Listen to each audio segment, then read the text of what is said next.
तो एविडेंस लेके आ कि तेरा बलात्कार कैसे हुआ। और मेरे साथ बलात्कार किया। मैं 2 बार प्रेग्नेंट हुई तो उसने मारपीट करके मेरे बच्चा गिरवा दिया। अगले से पैसे ले लिए, मेरी कोई सुनवाई नहीं हो रही है। मैं 4 महीनों से प्रेग्नेंट हूँ। बोलते तेरी गलती है, तूने मजे ले लिए। प्रेम जाल में फंसा के मेरे साथ गलत काम किया, उसने बलात्कार किया। तुझे मार डालेंगे पर तुझे घर में नहीं लेके जाएंगे, छोटी जात की है।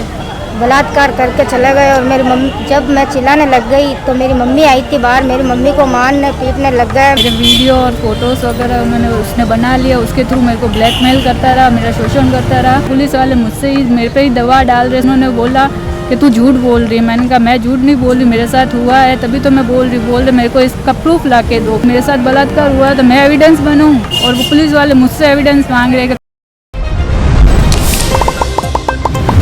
नमस्कार, जोधपुर जलको जोधपुर से मैं हूं आदित्य, आपरे साथ है। और आज मैं खड़ो हूं कलेक्टर ऑफिस बारे एंडवास्त आयो क्योंकि अटेठा पड़ी कि 3 महिलाओं हैं जिनारे साथे बलात्कार होयो। पुलिस में शिकायत भी दी, आपरे जिको थाना क्षेत्र वाला लागे वट शिकायत भी दी, लेकिन पुलिस एडी कार्रवाई नहीं कर रही है, जिनकी वजह से वह 3 महिलाओं जी की है एक एनजीओ से संपर्क करियो। एनजीओ रे साथे आज कलेक्टर ऑफिस पहुंची। कलेक्टर ऑफिस आर विज्ञापन दियो है। तो 3 महिलाओं रो कई कहनो है, एनजीओ वाली जी की महिला है, एनजीओ जी को है जिनारो है, उनारो कई कहना है, और सारी बात कही है वह मैं आप तक पहुंचाऊंगा। मेरी सर समस्या है, मेरे इंस्टाग्राम के थ्रू किसी लड़के से है ना दोस्ती हुई थी। इसने प्रेम जाल में फंसा के मेरे साथ गलत काम किया, उसने बलात्कार किया। मेरे वीडियो और फोटोज़ वगैरह उसने बना लिया। उसके थ्रू मेरे को ब्लैकमेल करता रहा, मेरा शोषण करता रहा। उसके बाद उसने मेरे नाम से इलेक्ट्रॉनिक्स आइटम और पर्सनल लोन भी उठवा लिए। और इसके बाद ना उसकी भूख नहीं मिटी। अमित गारू नाम है, ये काका कांगड़ी का है, रामबाग में रहता है। उसका भाई है अरविंद गारू, और उसके 2 अन्य दोस्त भी है, उनका नाम मुझे नहीं पता, बस देखूंगी तो मैं पहचान जाऊंगी उनको।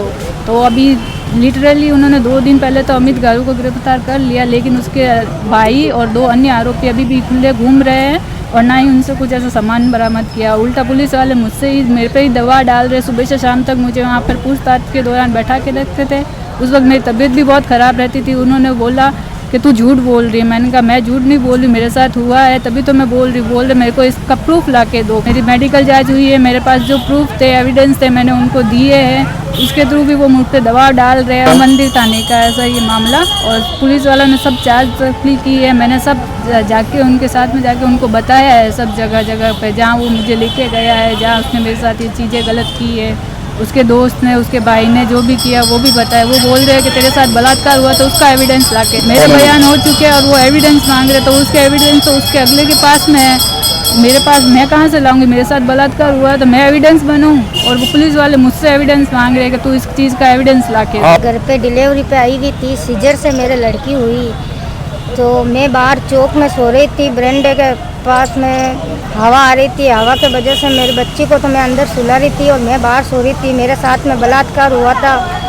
बलात्कार करके चले गए। और मेरी मम्मी, जब मैं चिल्लाने लग गई तो मेरी मम्मी आई थी बाहर, मेरी मम्मी को मारने पीटने लग गए। मेरे पापा को धक्का दे के चले गए। फिर मेरे को बोल रहा था कि अभी तक तो बलात्कार किया है तेरे साथ में, अभी तक मैं और कुछ करूँगा, तू देखती जा आगे आगे क्या होता है। और तो हमारे समाज का ही था लड़का, उसका नाम शरीफ भी है और वो खूनी भी है, 2 नाम है उसका। ये 2 तारीख की घटना आज हो गए, 2-2.5 महीने होने चुके हैं, लेकिन पुलिस वाला अभी तक सुनवाई नहीं कर रहे हैं। ये जांच हमारे घर पे भी आए थे, पुलिस वाले सब जांच करके गए हैं, लेकिन मेरे को बोल रहा है कि इतने झूठे केस मत लगाओ किसी पे, ऐसा फलाना गाली गलौज देते हैं पुलिस वाला, डांटी लगा के बाहर भगा देते हैं हमें। मेडिकल जांच हुई थी, सब कुछ कर लिया था, लेकिन अभी तक नहीं पकड़ रहे हैं। अभी तक वो लड़का हमारा धमकी दे रहा है, जहाँ मिलती हूँ वहाँ पे धमकी देता है। मेरे साथ बहुत गलत हुआ है।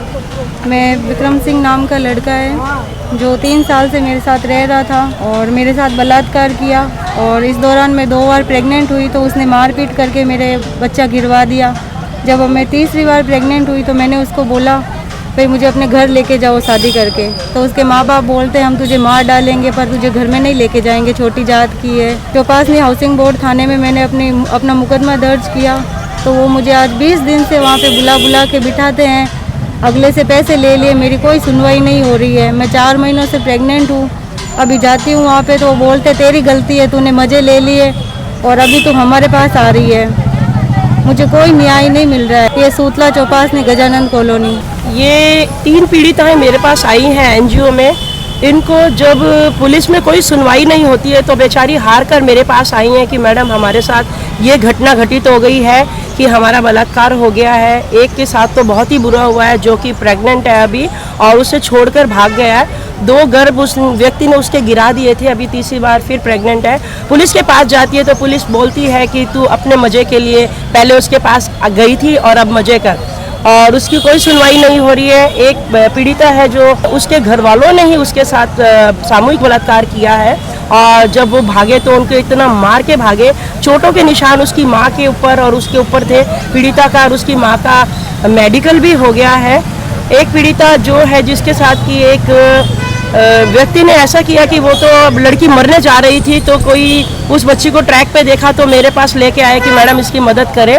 बच्ची, उसकी माँ भी नहीं है बच्ची की, बच्ची बहुत गरीब घर से है। उस व्यक्ति ने उसके लोन उठा लिए उसकी आईडी से, फर्जी फ्रॉड करके उसका बलात्कार किया, उसकी वीडियोस बना ली और एक उसका भाई और 2 अन्य आरोपी जो थे उसका सामूहिक बलात्कार किया। तो होटल के अंदर एविडेंस आ चुका है कि बच्ची की आईडी मिल गई है, लेकिन पुलिस फिर भी बोलती है कि तेरा सामूहिक बलात्कार नहीं हुआ, तेरा बलात्कार एक ने किया है। बच्ची से वो यही एविडेंस मांग रहा है कि तेरे बलात्कार का तू तो बस एविडेंस लेके आ। बच्ची बहुत परेशान है। व्हाट्सएप कॉलिंग में पुलिस वाले उसे धमकाते हैं और व्हाट्सएप कॉलिंग ही उसे की जाती है और बस यही दबाव डाल रहे हैं तू एविडेंस लेके आ कि तेरा बलात्कार कैसे हुआ। 2 महीने के अंदर अंदर ये तीनों मामले हैं। कमिश्नर साहब को ज्ञापन दे चुकी हूँ, डीसीपी साहब, वहाँ से हमें डीसीपी साहब के यहाँ भेजा गया, वहाँ तक इनके साथ जा चुकी हूँ, थाने गई हूँ, लेकिन इनकी अभी तक कोई सुनवाई नहीं हो रही है। एक आरोपी को उसमें अभी पकड़ा है, लेकिन सामूहिक बलात्कार था तो 3 अन्य आरोपी अभी तक फरार है। उसकी भी हमने बेल खारिज करवा दी है। अभी मैं मेरी भावनाएं सेवा संस्थान से अध्यक्ष पवन मिश्रा और एडी ही जानकारी वास्ते थे झलको साथे जुड़े रही जो।